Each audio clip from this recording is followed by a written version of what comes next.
What is up, guys? Welcome back to For the Casuals MMA betting show. My name is Fobs, and I'm here with my co-host Ed. The time has come. We're at UFC 300. I'm excited. I'm pumped. What about you, Ed?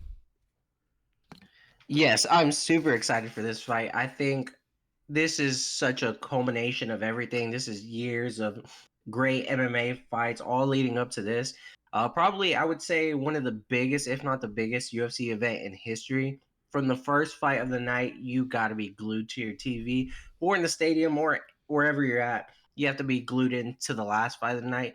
I know we've gone through some kind of rough UFC fight nights, but it's all been worth it just for this moment. I'm so excited and I can't wait to watch this card tomorrow and especially break it down today. Yeah, absolutely. I mean, this whole week leading up to it has been spectacular. From the weigh-in show to the press conference yesterday to Dana White announcing 300K bonuses. That actually kind of changed some of my picks, I'm not going to lie, or how I'm going to bet some of these stuff, just because everyone's going to be looking out for that knockout, for that finish. Yeah, definitely. If you tell anyone 300K, if you go out there get performance of the night or go out there and do your best, trust me, I think that motivated everybody. I think it made cutting weight for all these fighters way more easier just for the fact because we didn't have anyone miss weight. So I think tomorrow's going to be spectacular. And I mean, why not give these fighters 300K for UFC 300? I feel like it's mood setting for this type of an event. Yeah, absolutely, absolutely. And like you said, like everyone made weight, and that's cool and everything. But I don't know. I honestly think the Bronx did not make weight. That scale looked funky. I know people are gonna be saying that I'm a conspiracy theorist or whatnot, but I don't know. What did you think about that? I thought it kind of moved, bro. Yeah, I when the guys announced the weight, it wasn't even set all the way. I think it was still moving up and down from what I could see. But hey, the scale was messed up the first time with Gaethje and Dubronx, so I guess this will make up for it. I guess we'll just replace it with that one. Yeah, absolutely. He looked massive, bro. He looked pretty big. I mean, Armin looks huge as well, but anywho, we're going to get into it. Starting from the bottom of the card, the first card of the early prelims. Davison Figueiredo against Cody. No love, no chin, Garbrandt. I can go ahead and break this one down. I like Davison Figueiredo in this one. I thought I was going to pick Cody Garbrandt. I was in between both of them. I mean, I don't know. I feel like Davison Figueiredo is the better MMA fighter all around. He's got the jiu-jitsu. He can hit hard. I know this isn't bantamweight. Cody Garbrandt, yes, he's fast, but I don't think he's as fast as he used to be, if that makes any sense.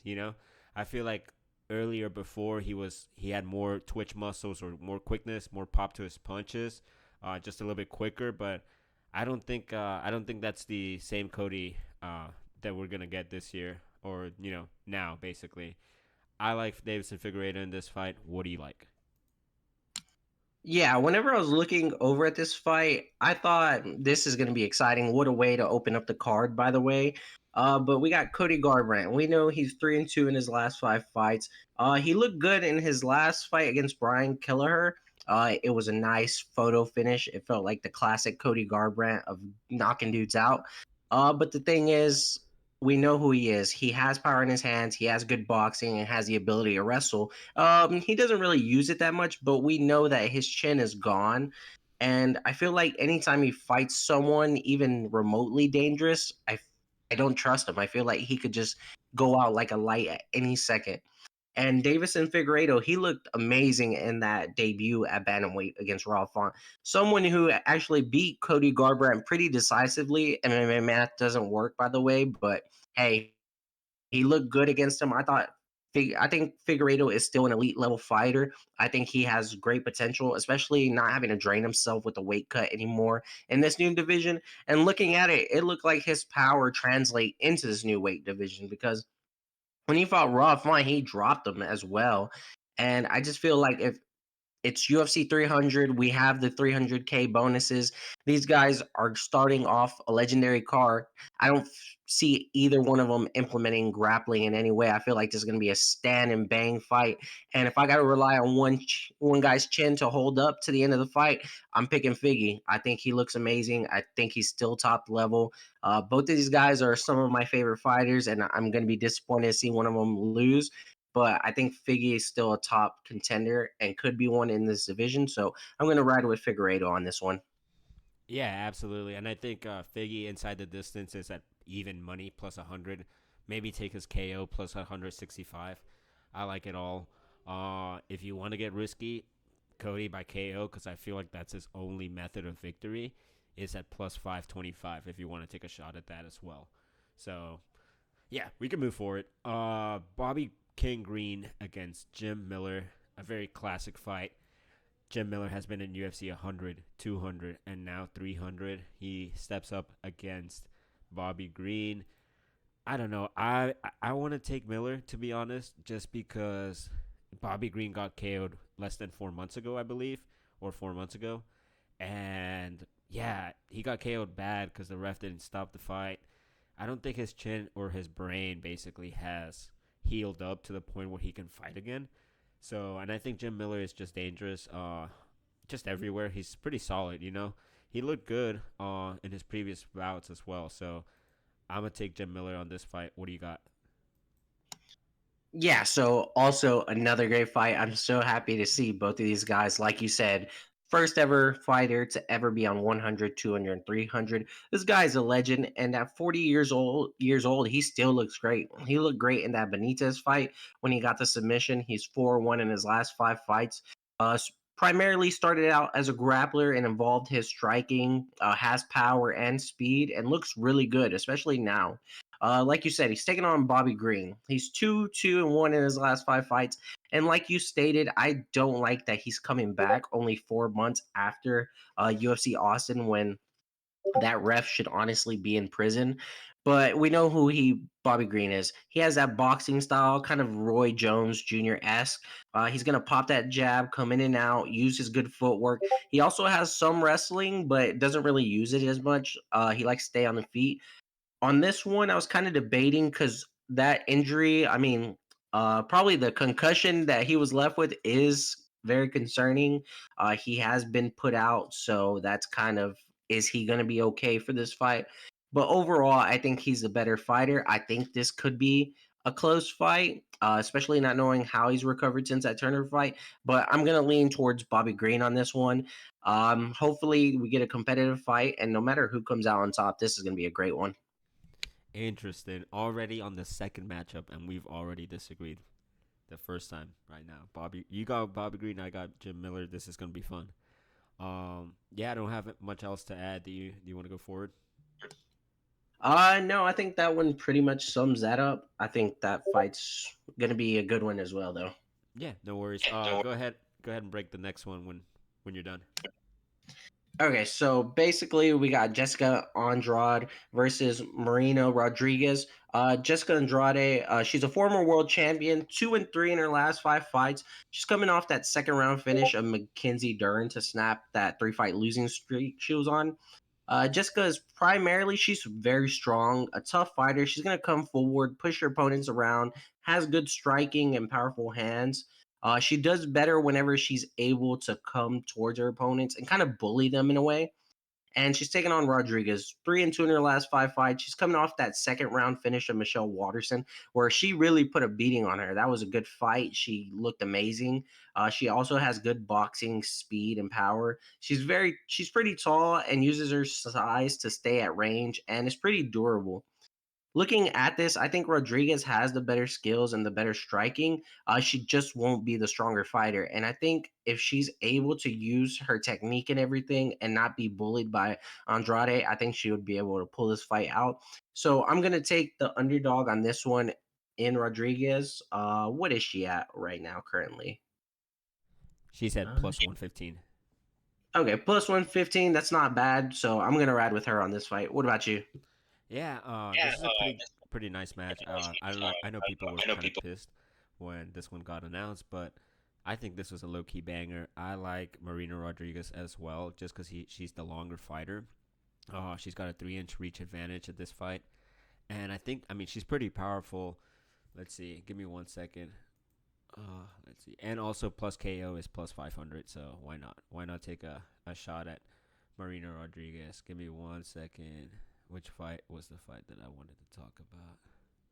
Oh, yeah. So basically, I mean, I think she, like I said, she's the longer fighter. She hits hard. I really like that last Michelle Watterson Gomez fight, and I was on Michelle Watterson. I lost money, and I mean, I don't regret it either because I think Marina just looked spectacular that fight. I don't know if it's maybe more of Michelle being really old, but I think she had a very competitive fight against the challenger that's going to be going on, Yan Xiaonan. So I just think, and she won. So she won a split, I believe. I just think that she's going to be the better fighter. She's going to be much quicker. She's going to pick her apart from range, and I know that Dana White has announced the 300K bonuses, so I think they're going to keep it on the feet, and that's why I kind of changed my pick from earlier on. Earlier on, I was on Jessica Andrade, but then I was like, between the 300K and everything, I think they're going to keep it on the feet. Unless Jessica Andrade gets in trouble, then she might shoot for a takedown, but I just don't think she's going to close the reach. And I think that's a good assessment as well. Yeah, I really don't see a lot of these fights going to the ground, really, unless they're in really big trouble. Because I mean, 300K, man, doesn't that sound delicious? Yeah, exactly. Exactly. Exactly. But unless you got anything else on this one, I was like, we can move on to the next one. No, we can move on to the next one. I can break it down. We got Jalen the Spider Turner against Renato Money Moicano. This is another fight that I also switched my pick. I was originally on Renato Moicano because I was like, oh, he's gonna come in there, he's gonna grapple, but I feel like Renato Moicano is gonna be too stupid enough and try to stand and bang with Jalen Turner and get in trouble. So that's why I'm gonna pick with Jalen Turner by KO. I wouldn't say by KO.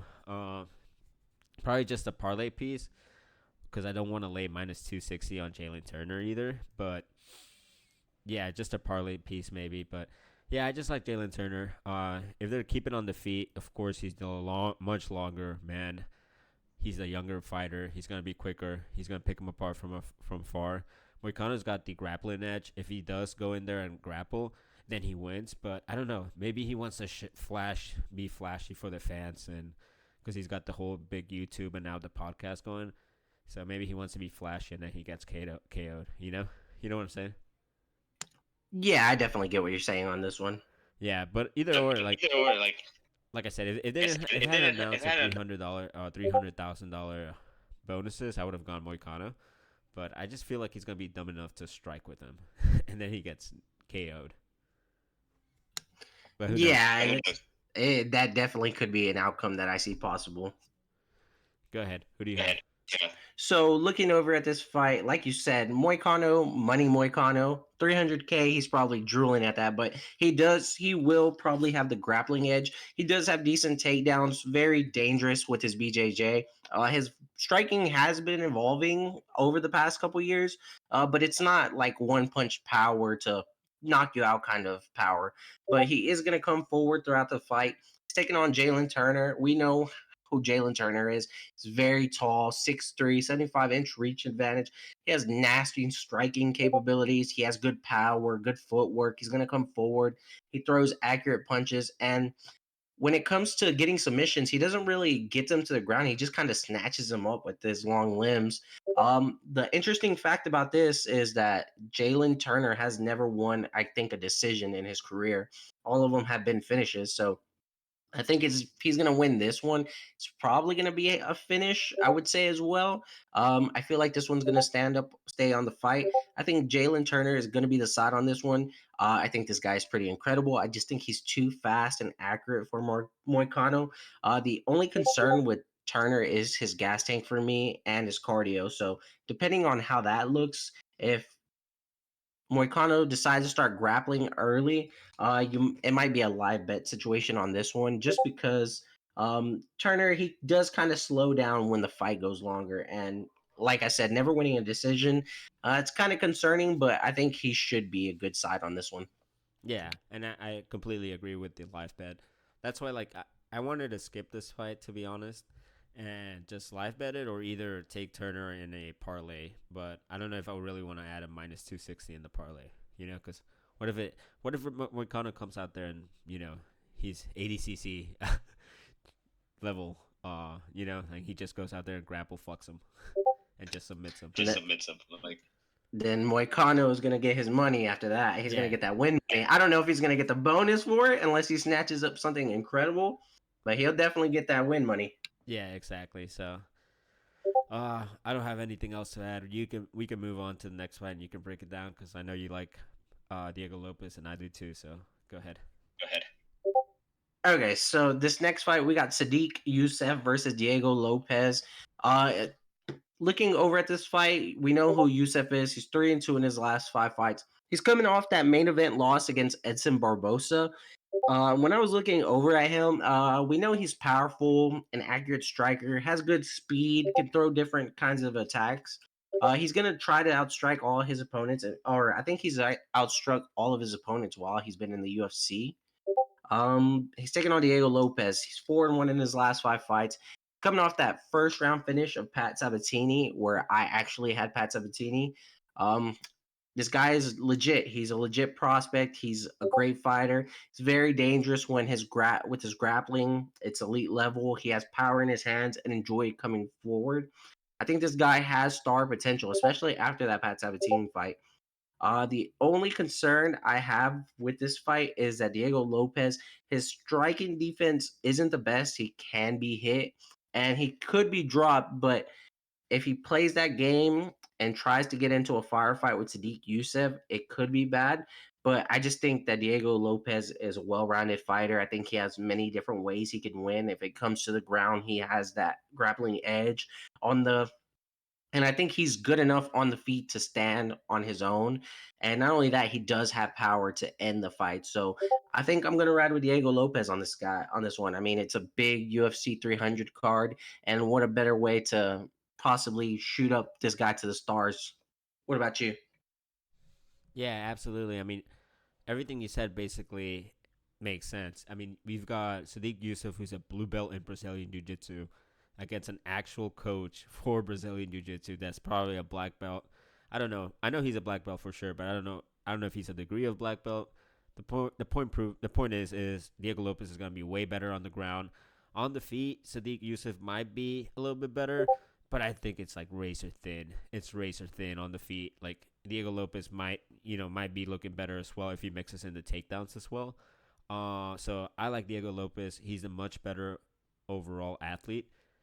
He's covered. He's got the grappling edge, and on the feet, it's pretty fucking close. So I like Diego Lopez. But if I were to bet this fight, I'll probably bet the under 2.5 minus 155. I think both of them are gonna go out there and kill each other because 300K is on the line again. So again, this is something that just factors into all the fights, basically. Yeah, it really sets like a new precedent. I mean, the feeling before that was announced was like, okay, this could go different ways, but then when you hear 300K, like that's a huge difference in just the average 50K. We're talking about that's more than a lot of people's show money, especially like regular fighters, not particularly in the 300 card, but any other UFC fight night, I mean, or pay per view, there's people that don't even touch 300K. So that being a bonus on top of what you're making, it's definitely something that's gonna change that mindset a little bit and make you think, man, maybe I got to go out here and do this. And I feel like this is a great fight. Two guys that are legit. One guy who I think has that star potential and has so much in his arsenal. Like you said, he's a coach as well. He's over there training at that Lobos gym with all the Mexican fighters, and I think this guy's great, and I'm ready to watch Diego Lopez. Shoot, I'm gonna be on his side on this fight the whole entire time. Absolutely. And dude, honestly, I feel like Diego Lopez is making like 75K to be honest. So 300K, this is like double his salary for one night. Yeah, they're going to go out there and bang. Because what do you think Diego Lopez, like realistically, what do you think Diego Lopez is making in the UFC? Realistically, I would say maybe 100K, 125 at the most is what I would No, but you say. have to split You it. have to split it. Oh, then yeah, probably 75K to show and then another 75 to win. Yeah. But I'm not sure. It could probably be lower than that. Yeah.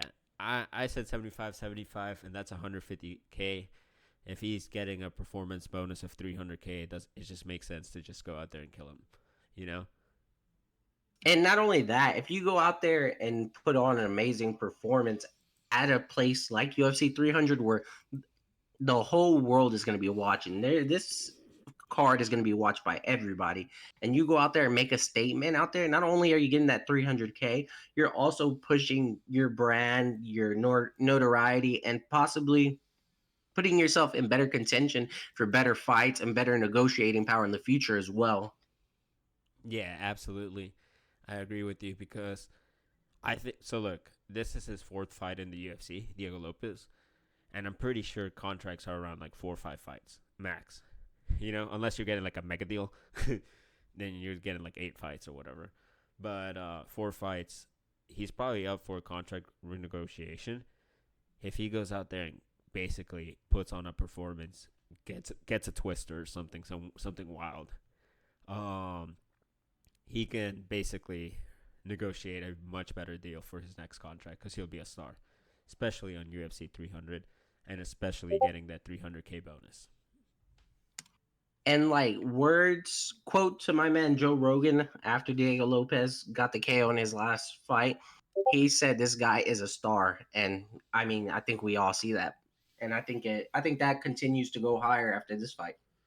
Absolutely. Next, are you ready to go Go forward? forward. Yeah, I'm ready.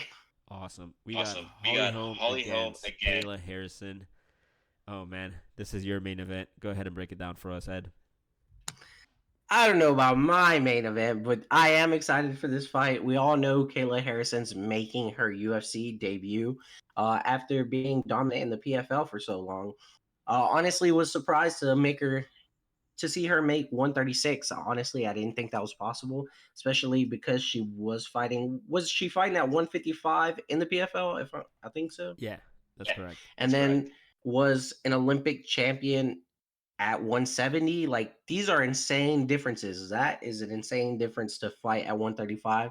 And she didn't look the best on the scale. I thought she did at first, but you know, the TV does lie a little bit. But honestly, she doesn't look as bad as I thought she would be. I thought she'd be dying. But like we said, she's making her UFC debut. An Olympic champion. She ran through a lot of people in the PFL. She has power in her hands, amazing judo. She's super strong, and she's if she's able, we got a new aspect to her. Elbows. Kayla Harrison with elbows. I'm excited to see that. She's taking on Holly Holmes, who looked also really good on the scale. Her six pack was shredded. I think that's because USADA's gone, but I don't know. Not the one to say that. But former UFC champion, most iconic moment was head kicking Ronda Rousey. She's coming off that loss against Myra Buena Silva that was overturned. She's currently 42 years old, a professional kickboxer, but I don't really see her using much of that anymore. Most of the time when she's fighting, she kind of has a Raquel Pennington kind of style, just holding her opponent against the cage and slowing them down. Um, I think this is pretty simple. I think Kayla Harrison beats her. Holly Holmes is 42, and Kayla Harrison is a beast. And I think she continues that. And I think if she wins this fight, I feel like if she wins this fight, it doesn't even have to be super impressive. That the UFC will throw her automatically to the title shot because after that fight between Raquel Pennington and Myra Buena Silva, that division needs to be saved because and who better than have Kayla Harrison? And I think she's going to take this one. And I think it's a pretty straightforward fight. I don't think Holly Holmes really has it anymore, but who knows? She shocked the world before. Can she do it again? Who knows? What you think? Yeah, absolutely. Like you said, Kayla Harrison with elbows is gonna be crazy. I like Kayla Harrison. She's good. Like you said, Holly Holm hasn't been really kicking or using her kickboxing. So what she's been doing, like you said, holding opponents against the clinch, trying to like big girl them. And I don't think she's gonna get. I don't think she has this opportunity here with Kayla Harrison. Kayla Harrison by all means is going to be the much bigger woman. We saw her; she's been at 155 at the PFL. So, what does concern me, maybe the weight cut it takes effect on the chin, maybe. But Holly Holmes, like I said, Holly Holmes not kicking. She's not, throwing those head kicks up to the head. No, nothing of that nature. So I like Kayla Harrison. I think she's gonna take her down. Maybe ground and pound her with some nasty elbows. It's gonna be her first time throwing those. She might look kind of weird throwing them, but I like Kayla Harrison in this fight. It is kind of tempting to do Holly Holm plus 950 KO, to be honest, because that's her only method of victory, if we're being completely honest. We don't know. Maybe Holly Holm has one more legendary performance in her, and she goes out there and KOs Kayla Harrison. I don't know. I like Kayla Harrison, like I said. Anything can happen in this fight. I don't know if I want to bet this fight.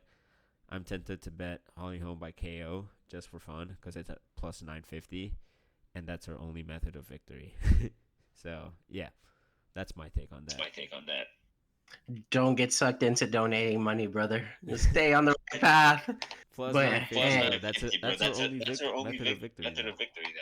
trust me, I got a big plus later in the card that I'm definitely gonna lay on something. But we'll Oh, save my that for when goodness. that time comes. Oh, my goodness. All right, well, enough about women. We are going to go with the next fight of the card. Calvin Kattar against Aljamain. Oscar performance, Sterling. What's your take on this one? All right, so finally, the long-awaited debut at featherweight for Aljamain Sterling. We already know who he is, the Funk Master, former bantamweight champion, and possibly the GOAT of that division. Debatable, but he was incredible there, even though he did have some stuff I'm not gonna get into. But anyways, 4-1 his last 5 fights. He's coming off that KO loss against Sugar Sean O'Malley. He's the human backpack for a reason. Once he gets his opponent to the ground or gets a limb, he's gonna try to wear them out, snatch up a submission. His striking is that funky style. That's why he's called the Funk Master. He throws some pretty good kicks. I like those. He throws them pretty well, keeps them to manage his range. The only thing is his takedown accuracy is only 24%, so he's not like someone who's automatically going to get a takedown or anything like that. He's taking on Calvin Kattar, who hasn't fought since 2022. His last fight was against Arnold Allen, and that was stopped due to a knee injury. He's a clean technical boxer. Some were debating that whether he or Max was the best boxer in that division. We found that one out pretty quickly, but he's very fast and accurate, has power, and he's a dog. He'll take punishment and he'll go out there and throw his all. The only thing is he hasn't really fought any wrestlers. Looking over it, he has fought some guys that you could call wrestlers, but they really didn't utilize that aspect of their fighting style when they fought him. Who did he fight? I think he fought who's Josh Emmett. Josh Emmett And went 0 for 4 on takedowns. yeah, and I don't really see Josh Emmett usually using his wrestling like that as well. I feel like this fight could be pretty close, but I just think Aljamain is going to be the best wrestler that Crowder has faced. Someone who's going to actually come in and look for those takedowns and look to get him down to the ground. And he looked pretty good on scale as well. He's probably really going to be really strong at this new division.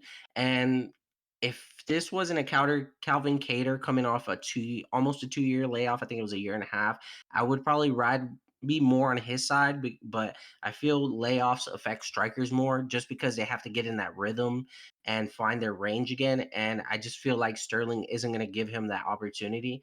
But I feel like this could be a close fight. So I got Sterling, but the confidence on this one is kind of a low confidence level pick.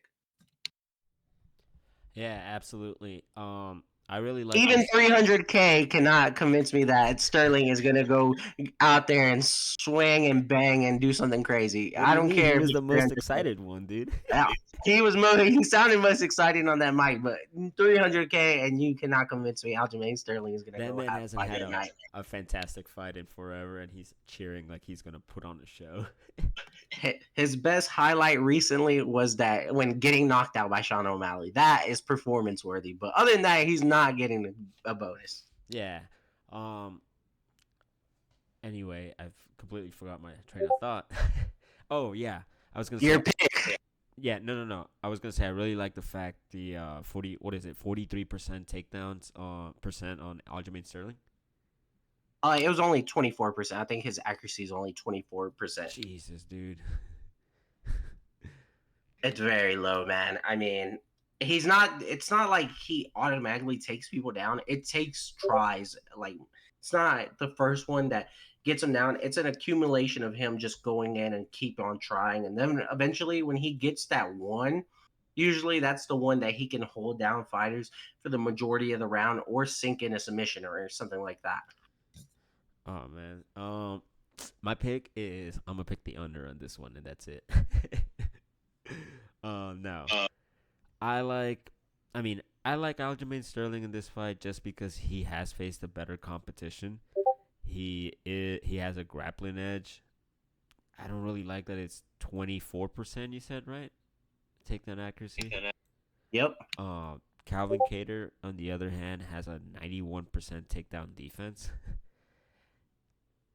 It's hard, man. When you see Calvin Cater by KO plus 500, Aljamain Sterling by submission plus 450. Like, which one do you Which pick one do you pick as a man? But as a man? but what grappler has Cater really faced that actually utilizes it? I mean, Josh Emmett throws those half-ass takedowns. Dude is in love with his striking power and just looks for that knockout. Oh yeah, And I don't really see him the same thing as Aljamain. Aljamain isn't gonna try and strike with him. Yeah, he'll throw some funky stuff, but his game plan is gonna be go out there and wrestle this guy and get a submission. Maybe try some crazy submission for the 300K bonus, but he's not going out there and swinging those funky ass fists. um, I want to see like who's a good like what is the takedown accuracy for like someone like Islam? Like what is like the top tier? You know, I'm gonna look that up. Uh, I'm searching for it. It says that finishes an average, completes attempts at a 65% rate. Takedown accuracy Down accuracy 60%. 60%. And someone like a beast like him, that's pretty good. Yeah, I would expect it to be higher, but taking down people, I guess like it takes time, like because not every guy can just get a takedown first attempt. They work it in eventually. yeah. But like what I was trying to say is like someone that like Islam that has faced really top tier competition. His takedown accuracy is 60%, right? Like out of 100, it's 60%. And what we see, like our audience, what we see is that he basically takes down mostly everyone he tries, basically, right? Facts. And it seems like it's like higher, like 90%. So if Yeah, you, it's like an illusion. yeah, it's like an illusion. So if you factor in the 24%, in reality, it would be like It would be 50%. like 50%. Yeah, and not only that, it depends on what they score as a takedown attempt. Sometimes it couldn't even be like a full shot that he's like committed to as well. Yeah. I don't know if I can cheer on Aljamain Sterling. He kind of ruined the 135 division by being a fake champion. We have What do you mean? It's great again. He set up all that hate just for him to get knocked out, and now look at it. I We know, but have I like know, but like we have Sugar at Sean, what cost? at what We have cost? Sean We have O'Malley as Sean a O'Malley as champ. a champ. Conor McGregor. I mean, yeah, Sean O'Malley.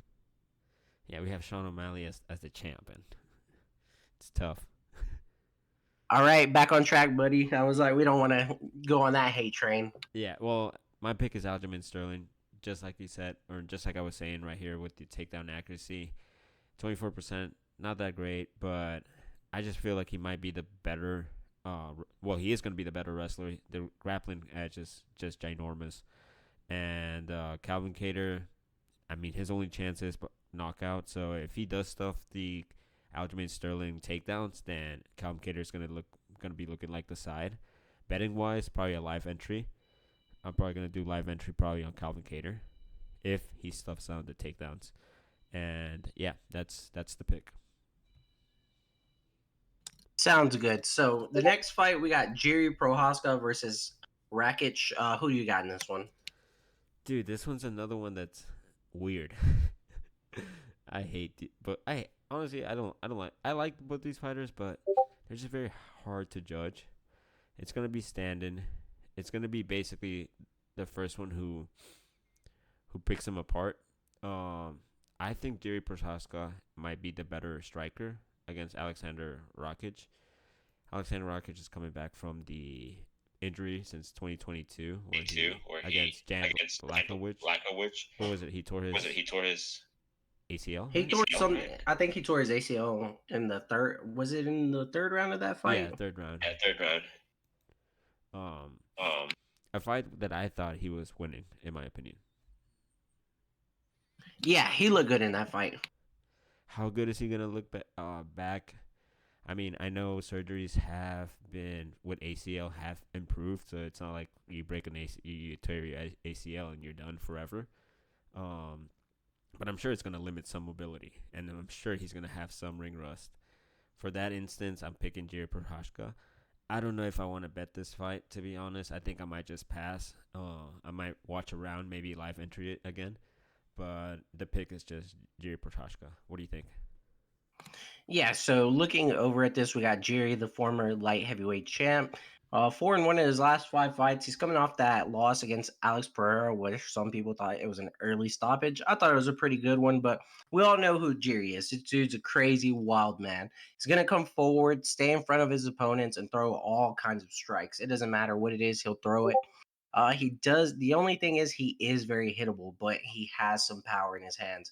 Usually, he gets hit, hurt in a fight, and then comes back and puts someone out. He's taking on Rakic. 3-2 in his last 5 fights. Like you said, he took 2 years off because he suffered that leg injury against Jan Blachowicz. He's a striker. He's going to use that reach and length to stay on the outside and stay technical, and also throw some good kicks. He does have power in his hands. Oh shoot! Hold on 1 second. Well, my fire alarm just went off for some reason. Oh, So, tough. jeez. Well, Hold mute on. yourself, and I'll break down the next fight, and then you can join. All right, guys. Well, as he's fixing his, someone forgot to turn off the torta maker. He was making a burrito. We got the next fight: Bo Nickel against Cody Brundage.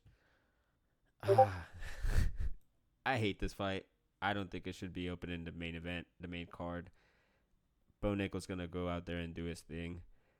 Am I willing to pay minus 1,600 on Bo Nickel? Probably not. Cody Brundage has the power to do one of the most funniest things. Because he can knock him out. That's about it. He can get lucky. Bo Nickel the grappling edge is gonna be ginormous. It's Bo Nickel in this fight, and yeah, that's pretty much it on this one. It's Bo Nickel or pass, but I'll probably do the under. Let's see what the under's at. Under half a round is plus 170. Under 1.5 round is minus 360. I think the under probably the under 1.5 minus 360 added to a parlay. Bo Nickel round 1 is minus 1. All right, I'm back. Okay, cool. Go ahead and break it down. I broke down Bo Nickel already, so you can also add that to your to-do list. Okay, so Yuri Prohaskic versus Alexander Rakic. Pretty straightforward. I got Yuri in this one. Nice. He's gonna come. Basically, I feel the way that Rakic does his best work is by staying on the outside of the fighter and staying pretty technical. And I feel like Yuri's gonna come forward, probably get blasted a few times, and then end up putting him out. I think this will be a close fight, but I got Jerry winning this one. Nice. Go ahead and break the next one because I already broke it down. Okay, so we got Bo Nickel versus one of our favorite fighters on this pod, Cody Brundage. So looking over at this, we already know who Bo Nickel is. Probably one of the most what is it called? Where they throw these guys all the way to the top because the UFC fast track. The UFC has put in a lot into this guy. He's a former Penn State college wrestler. I think he has like 3 Division I national champions, and he's very accomplished. He transitioned to MMA and has looked like he's been developing his hands. He has good BJJ as well, and he's taking on Cody Brundage. He's 2-3 in his last 5 fights. He's on a 2-fight win streak. even though I feel like he pussied out of that Malkoon fight, but he also had that nice slam KO against Zach Reese. He's a really good wrestler. He has heavy hands, some decent striking, but I feel like his IQ is pretty low. I think Bo Nickel has this one. I think this should be pretty straightforward. I think this is just, give him someone to put him on this card that's kind of a higher level than he's been fighting, but I think he should be good on this one. But I see Cody Brundage at a plus 850 and start licking my chomps. And I think I'll probably throw down maybe a unit or something on this one because at these odds, it's ridiculous. Not only having Bo Nickel, I think he's the biggest favorite in UFC history. That alone is kind of ridiculous because this is a fight and anything can happen. And who knows, maybe Cody Brundage shocks the world, but I don't think that's probably going to happen. I'll definitely lay down some money on him and see what happens, but I think Bo Nickel should be the safe side on this one. Yeah, dude. Cody Brundage by TKO or KO slash DQ in round one, 33 to 1.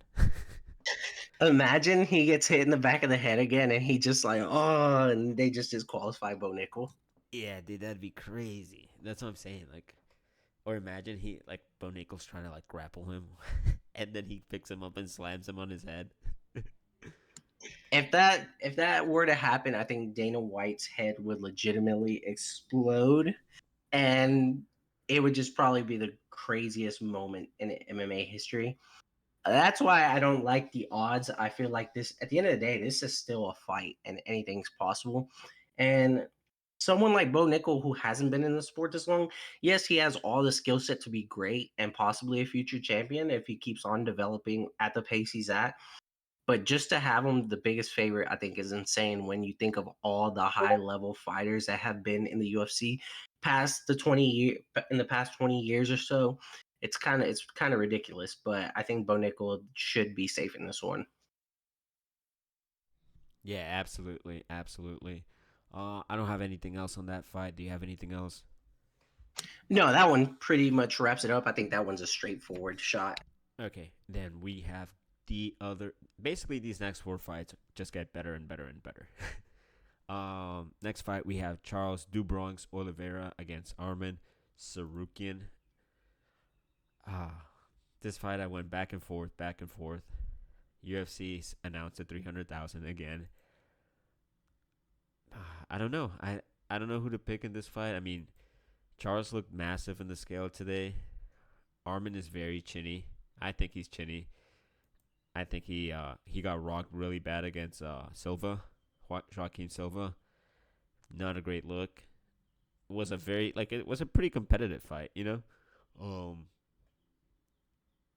I think Yeah, it was definitely competitive, and I do agree with you on Armin being kind of chinny. I see that. yeah, you're giving me plus 525 on the Bronx by KO. Dangerous. I might bet that. I mean, everyone said he hits like a motherfucker, you know. I don't think. Yeah, Justin Gaethje said that he felt that shit in his teeth when he got punched, and that's an insane statement. Yeah, because now he's saying that he went in there concussed. Have you seen that? Yeah, I was like, yeah, buddy, you waited all this time to say something like that. Like, get out of here. I Yeah, was like, dude, exactly. That's Bronx just an just excuse he just he made up. just crushed him and wanted to cry and be like, let me not give him so much credit because I guess he doesn't. We'll get back on track in just a second, but I feel like he doesn't want to give him too much credit, just because if both guys win their fights, they're both going to be considered for that Islam fight, and I don't think he wants to be overlapped by Charles. Again.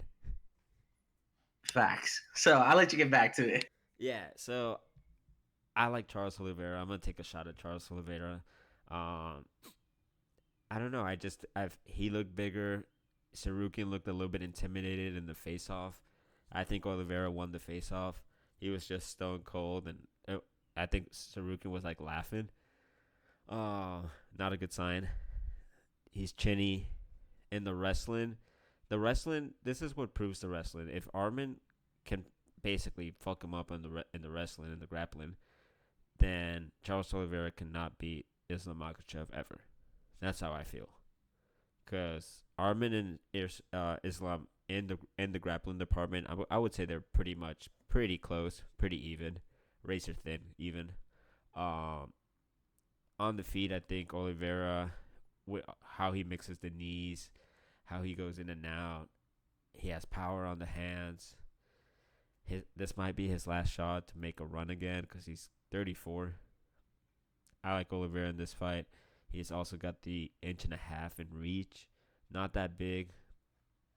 I don't think it would make a difference. I just like Oliveira in this fight. Just because the odds, man. Plus 525 by KO. I can see it happening because Sarukin is so chinny. But my luck is that I bet Oliveira knocks him down and then he he subs him. That I could see that happening. I was like, that has happened where Charles has knocked the person down and then ends up subbing the shit out of him. So that would be a crazy. I know you would probably smash your TV on that one. I mean, I mean, Oliveira inside the Oliveira. distance plus 215. Come on. That's still pretty good. Come on, bro. Come on. And I know this is only a three round fight, so maybe in round 1 plus 550 or round 2 plus 800. I don't think it goes to a round 3. The under 2.5 is minus 220. What's the over? The over is plus 165. Jeez. I don't think it goes to a third round. That's what I'm I saying. don't think so. Maybe the under 1.5 or the over 1.5 minus 135 for the over 1.5 minus plus 105 for the under 1.5. I don't know. And yeah, it's looking over at this one, and like you said, Charles in this, if he can't get up from the grappling in this fight, I think that does show us a lot. And like you said, if he can't do that against Armin, I think his chances were against Islam weren't there then. But this is an incredible fight. I know everyone's looking forward to it. I'm very nervous about this fight. We got Armin Sarukin. He's looked really good. 4-1 in his last 5 fights. Came off that amazing KO of Beneil Dariush. And this guy looks great. He has great wrestling abilities. He has good striking. He's going to come forward, shoot for takedowns, and just looks really good. I feel like he can be a future champion, but his time is not now. This is Do Bronx. Do Bronx 12-1 in his last 13 fights. He's the former lightweight champ. He came off that first round finish of Beneil Dariush, one of the most exciting fighters in the UFC history. He has great pinpoint striking accuracy that BJJ's next level, and he's dangerous on the feet and on the ground. I feel like if Armin can get the takedowns and not get submitted, that he can have success in this fight. But the thing is, I feel like we just saw this in the Poirier versus what is his name already? I already Benoit. forgot. Yeah, Benoit. See, my mind already crept off him. But I feel like a lot of people are counting Charles out. Like, they don't remember who this guy is. This guy is one of the most dangerous fighters. Like you said, I feel like he could catch Armin with the left hook, right hook, or just submit him. I feel like Charles has so many different ways he can win. And I'm going to ride with Du Bronx on this one. One last time, one last title run. I feel like he should have gotten his rematch against Islam, even though he got cut in the eye and we couldn't get that. I feel like he wins this fight and we get that final fight. And hopefully I can see one more Charles Oliveira title run, because that time frame was probably one of the most special. And if you missed out, I'm telling you, it was an error. Yeah, absolutely. His rise. I mean, many people counted him out. He had a lot of losses. He's 34. When is he 35? Do you know? I think October 17th. So Oh yeah, so he's got to win this fight and then book that Islam fight before October 17th. yeah, he's gonna knock Armin right now, real quick, and then get his Islam rematch. But yeah, dude, I have to root for Charles. I think it's his time. Is one last run. He's got 2 more good fights in him, and then it starts to decline.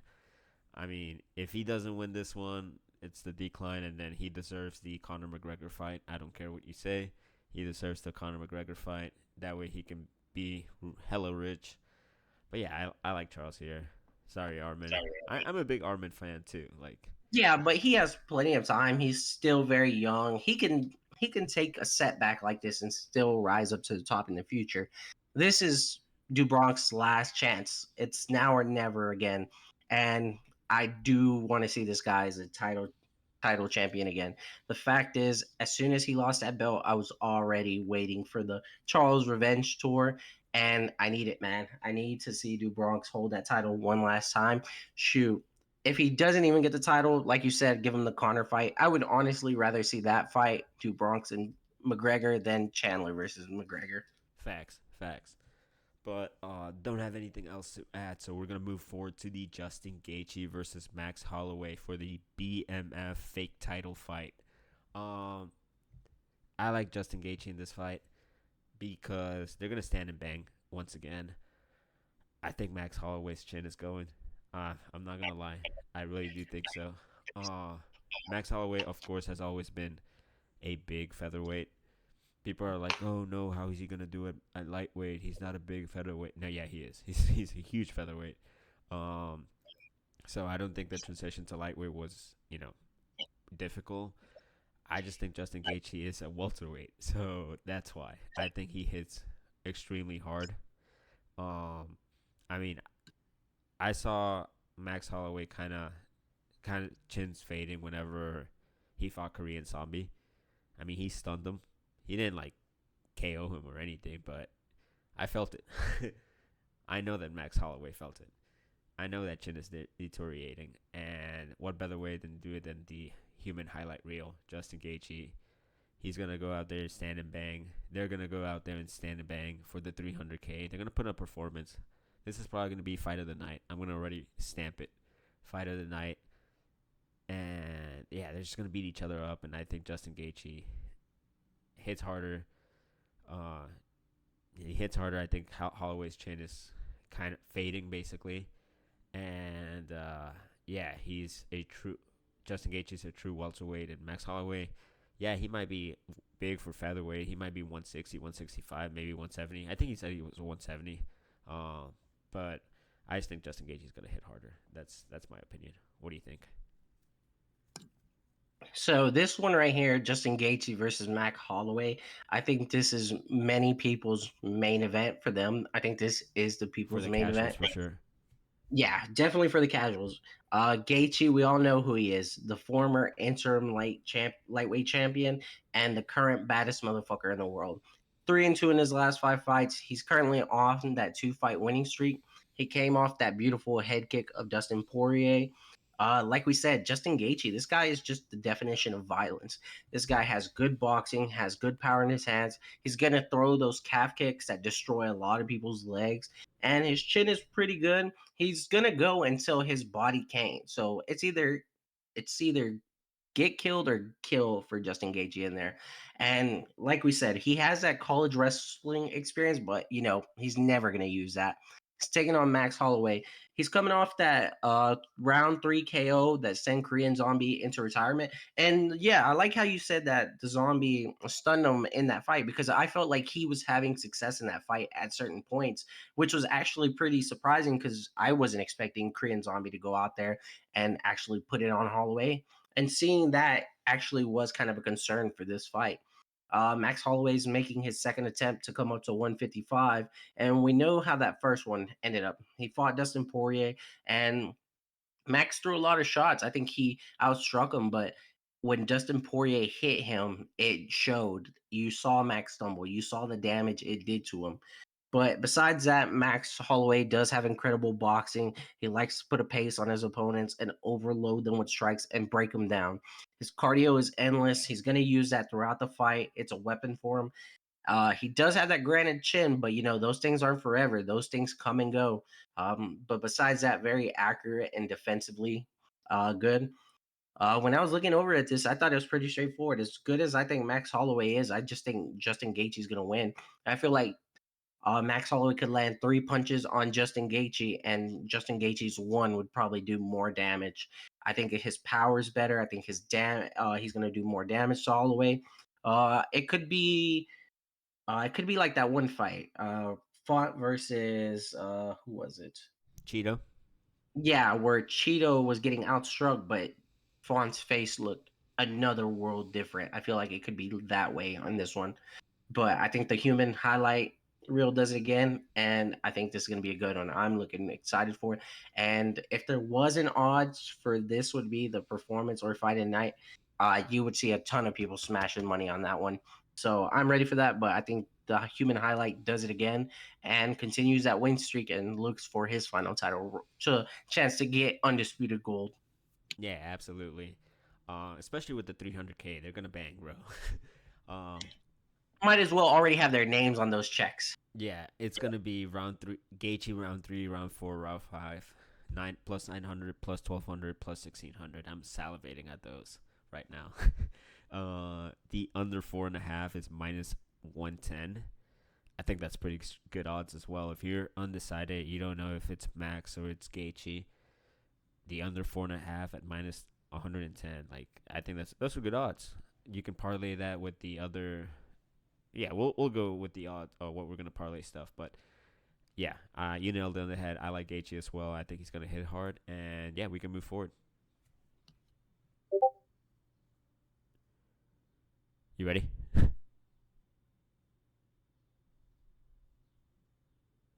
We lost them. We lost them. Oh shoot, I'm tripping. So I'm ready. Oh my. So we got Zhang Wei Li versus Yang Jianan. Is that how you say it? Jean Jean. Yeah. Okay. So when I was looking over at this fight, Wei Li's 3-2 in her last five fights. I feel like she is probably one of the greatest women fighters that we have seen. She's evolved so much. Her striking is very good, has insane wrestling. She's gonna come forward, put good cardio. She's also puts it all together in fights. She's not just one rounded. She's gonna strike, get takedowns, and just use her whole arsenal when it comes. I feel like she's such a complete fighter. And she's taking on Yan. 3-2 in her last five fights. She's on a two-fight win streak. She put out Jessica Andrade in her last fight in round one. I feel like she has good strikes, very nice technique, and willing to get into a firefight if need be. She showed power in her last fight, but normally she's not known for putting people out.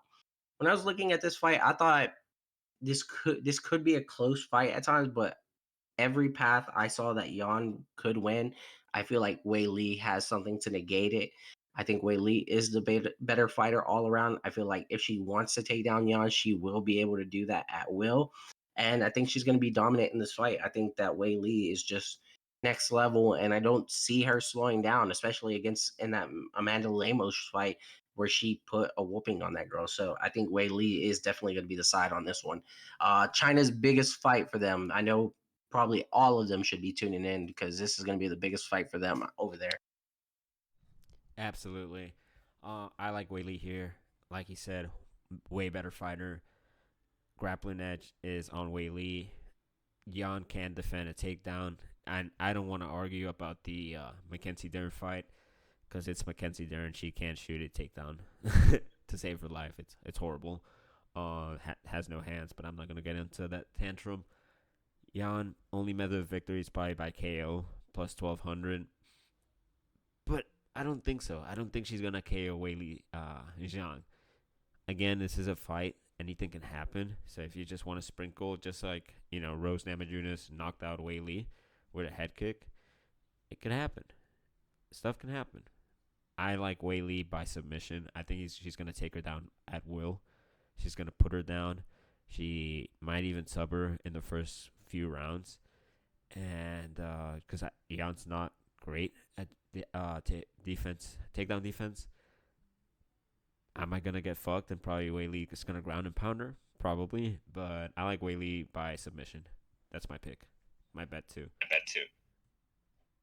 And I like that. I think that that's a very good possibility. Like you said, when Jan fought Mackenzie Dern, she was in trouble at times in that fight. Mackenzie Dern was on top, almost locking in submissions. And if that fight was any longer, I feel like Mackenzie Dern could have pulled that out. I don't think Jan is on the level of Whaley. I think she is going to be competitive in this fight. If it stays on the feet, she definitely has a chance to win this fight. I think she can catch Whaley and knock her out, but I don't see it happening. I just feel like Whaley is kind of on that flow state where she's just so good right now. I don't see a woman beating her currently. Yeah, absolutely, and that's why the odds reflect that. To be honest, because they know that Whaley has got the huge grappling edge. Jean has nothing on the ground. That's the scary part. And yeah, she might catch her, but what's the likelihood of that? I feel like Whaley is way more alert and way more defensively sturdy to not get caught by that again. Yeah, that's for sure. And like you said, Whaley's a minus 490 favorite, but honestly, I think that just reflects how good she is. I would say that's honestly a good value for her just because she is that good. I would never say minus 490 is good on most people, but when you have a fighter that is as good as her, complete, has different ways to win, I feel like it's justified to have that price for her. Absolutely. We can move forward whenever you're ready. Ready for the main event? The main event, fellas and gals. UFC 300. Alex Poatan Pereira against Jamal Sweet Dreams Hill. I like Pereira in this fight. I'm not gonna lie, I really do. Much better kickboxer. Hits hard. Hill looked a little bit bigger, in my opinion. Whenever Hill asked him to sign the jacket or whatever. Um, I don't know. I feel like Alex Pereira is just the better striker, and they're gonna strike. They're not gonna.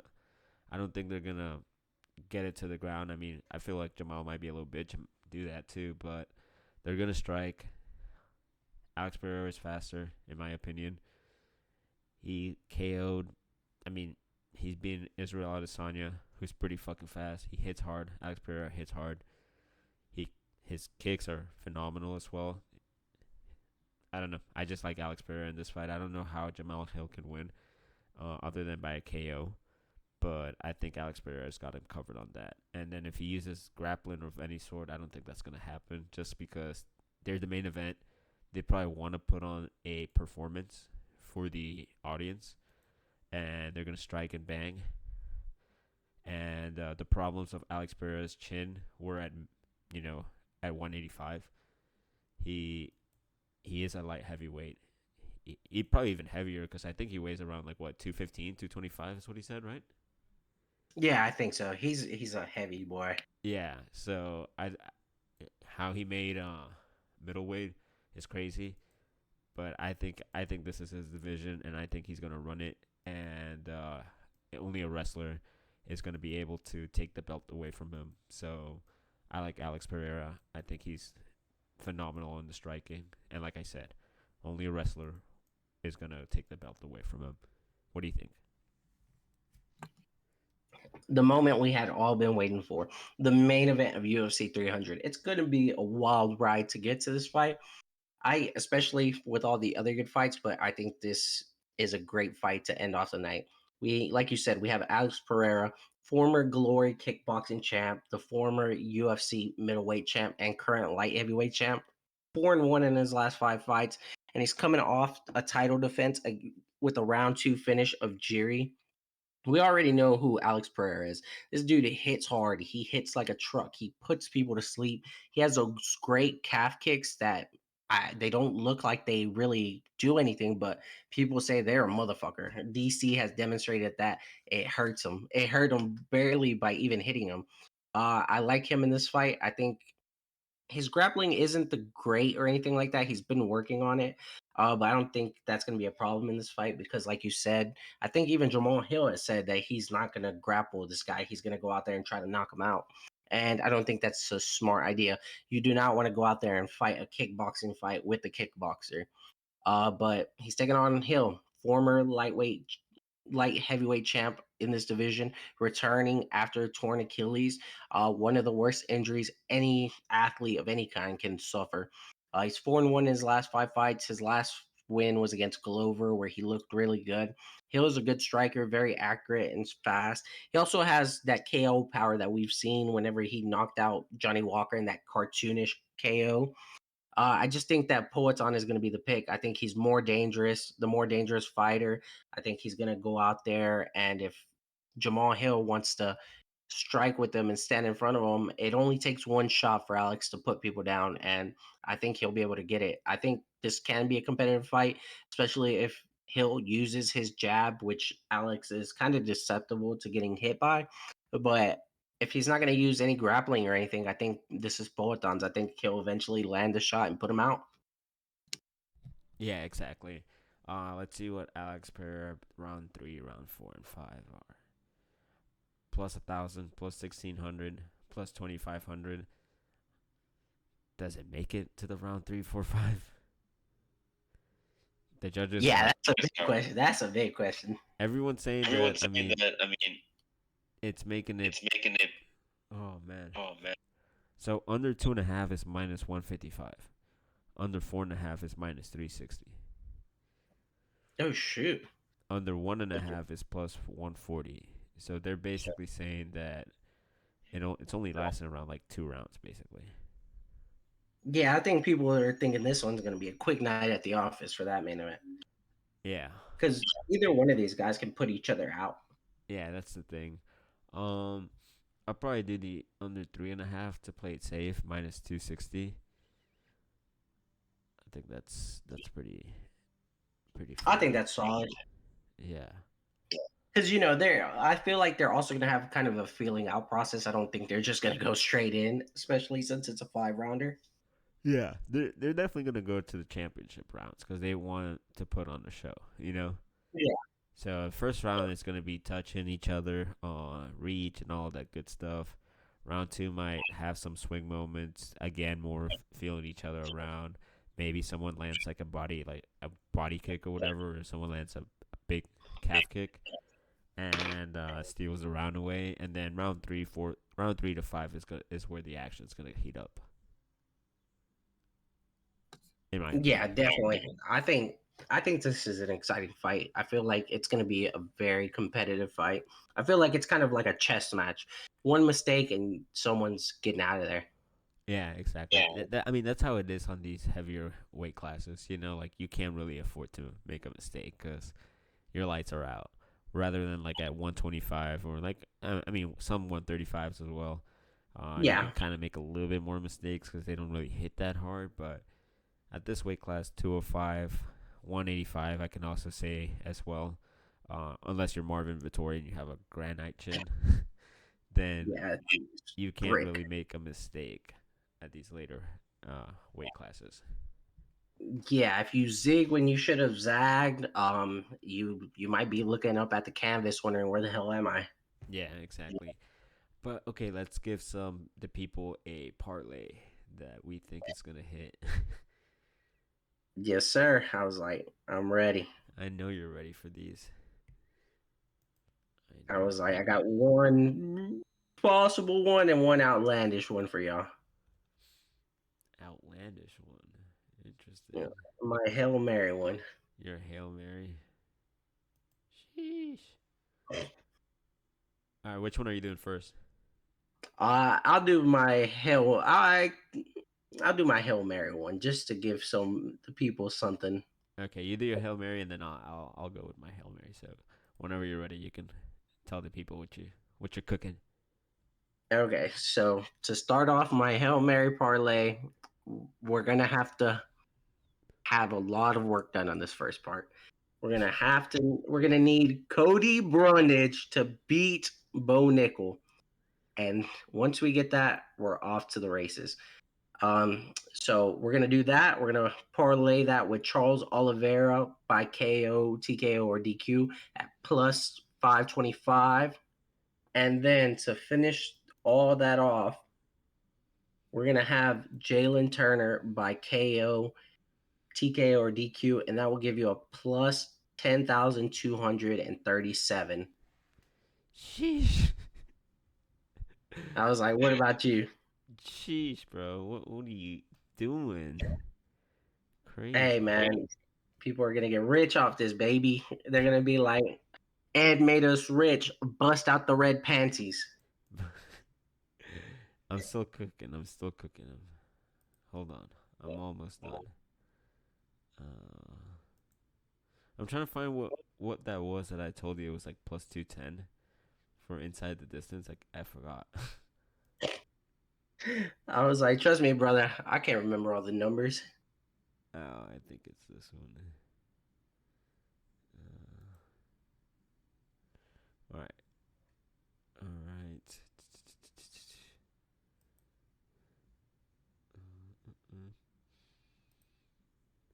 Dang, the food's burning, buddy. All right, here we go. I got Kayla Harrison by TKO or KO. Diego Lopez wins inside the distance. Justin Gaethje by KO TKO, and Weili Zhang wins by submission. Ooh, I like that. Well, how much is that one? $100 wins you. Let's see. 12,235, so like around 12,000 odds. Jesus. Yeah, what you had? You Yeah, had a 10,000, right? yeah, I had 10,000. Yeah, $100 wins you, like I said, 12K basically. Just know if either one of these hits, y'all, someone out there is buying a new vehicle, paying off their debts, or they're gonna be eating good lobsters for a good while. So Absolutely, absolutely. I mean, all are likely to hit too. You know, like I could see Kayla Harrison by KO. I could oh see yeah, I definitely can see I that. could see Diego Lopez inside the distance, of course. Gaethje by KO, and Weili Zhang by submission. Weili Zhang is the only one that's but fuck it, let's take the risk, you know. Yeah, it's worth it at that point. Uh huh. Maybe it was Marina Rodriguez inside the distance. Did I say that? No, I don't think so. Right? No, you definitely did say that. It's plus 400. I don't know. I'd have to rewatch this and go where because I was like plus 210. Like it's not bad. No, that's not bad at all. It wasn't a Andrade. I don't know. Wait. First and foremost, let's do a recap. First fight we had Cody Davison Figueiredo, correct? Yes, sir. Second fight I had Jim Miller. You had Bobby Green. Yep. Third fight we had who do we have? Marina Rodriguez. Marina Rodriguez. That's what I thought. Fourth fight we had Turner. Hmm. Fifth fight we had Diego Lopez. Sixth fight I had Holly Holm. Excuse me. I had Kayla I Harrison. was like, oh shoot! I was like, I didn't know you changed it. No. We both had Kayla Harrison. We both I had Aljamain Sterling. You had Aljamain Sterling. We both had Jerry. Of course, we both had Bob Nickel. We both had Charles. We both had Gaethje. We both had Wei Lee, and we both had Alex Pereira. Correct? Yeah, I was like, only one fight that we disagreed on this. So either we're gonna do really good or we're gonna do really bad on this one. Yeah, I'm scared now. I Jim, was like, oh, Jim Miller by submission plus 600. oh shoot! And he can get the subs on that. Yeah, he's not bad. Bobby Green by submission plus 1600. Jesus Christ. Damn. I mean, that's what it was against what's his name? Tony, Yeah. Someone cashed out huge. dude, I couldn't imagine. They probably felt like next level on that. Oh yeah, definitely. All right, let's give the fans the realistic parlay. What do you mean? I thought that was the realistic Yeah, shut parlay. up. All right, let's see. Do you want to start yours off? Yeah, I can. I Yeah. have a two-teamer parlay, two picks. Mhm. Charles Oliveira money line plus 180. Kayla Harrison inside the distance plus 130. It's at plus 544. So $100 wins $544 plus your initial 100, of course. 644 in total. Sheesh. I think So that's pretty solid. I think that's a solid one. What you got? So for me, I got a 3-pick parlay. All three are money lines. I got Davison Figueiredo, Charles Oliveira, and Justin Gaethje at a plus 519. I was like, I think that's pretty solid. Um, you, I think that one's pretty good a hit. I think Figueiredo takes care of Cody. Charles Oliveira, that's going to be the sweat leg of this. And if that hits, I think Justin Gaethje takes that one all the way to the bank. Yeah, I mean that's a pretty solid too. And if you don't want to add Charles Oliveira, let's just say Davison Figueredo, Justin Gaethje, and let's see. There's plenty of options to sub out Charles Oliveira as well. Like, Kayla shoot, say you Harrison want, inside the distance maybe in there. and Plus what is that going? plus 409. That's not bad. See, that's nice. That's not bad. Like, there's plenty of value on this card. I feel like there's going to be a lot of good spaces and places where you're just like, okay, this is gonna be the go-to on this card. Yeah, hit him with the lock of the week. Which was your lock of the week? Oh, on a card like this, you can only pick one lock of the week. Oh, shit! I thought you had 1,000. Okay, then if you have 1,000 luck of the weeks, go ahead. I want I people to just come messed for up. your Yeah, head. I don't know about that. All right, so looking over through all of these, I think the lock of the week has to be Justin Gaethje, the highlight. I feel like he's probably I feel like he's the most sound fighter to put your money on. Someone who's gonna, if you put money on freaking Justin Gaethje, that man's gonna die in there for that money. If he ends up losing, just know I would do it again. I'd put money on that man every time. So trust me, if you don't want someone out there throwing your money away and gonna give his all for it, I feel like Justin Gaethje's gonna do it, and I feel like he has the tools to beat Max Holloway. I feel like his power is gonna be too much, and that he's just game, dude. He's next level. I think it'll be a competitive fight, but Justin Gaethje is the lock for me. What about you? Uh, I think the lock for me. I like the Justin Gaethje pick, but I don't want to copy you. So Yeah, I was like, I ain't gonna be that guy. So I had to change my lock of the week. My lock of the week would probably be someone that I'm fairly confident as Justin Gaethje. Probably Diego Lopez. Not gonna lie. oh, that's a good one. I just think that he's got him covered everywhere.